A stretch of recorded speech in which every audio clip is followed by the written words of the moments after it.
Local চোরদের দৌরাত্ম্য বাড়ছে দিনহাটায়। ব্যবস্থা না নিতে পারলে সমূহ বিপদ বলে মনে করছে রাজ্যের মন্ত্রী উদয়ন গুহ।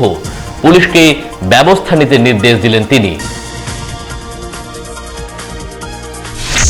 বিবর্তন কার্নিভালের মাধ্যমে কবি সুবোধ সরকারের কবিতা যাপনের 50 বছর উদযাপিত হল কোচবিহার জেলার দিনহাটায়।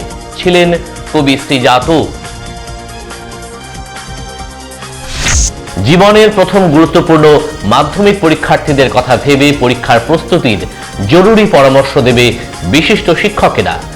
আগামী 20 ডিসেম্বর থেকে শুরু হচ্ছে এই বিশেষ অনুষ্ঠান সিকনের পর্দায়।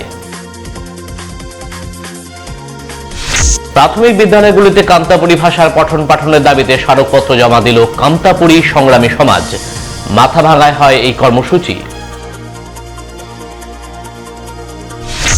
চোরের উপদ্রব বাড়ছে কোচবিহার জেলায়। দিনহাটা ও বক্সিরহাটের দুটি পৃথক ঘটনায় চাঞ্চল্য ছড়িয়েছে।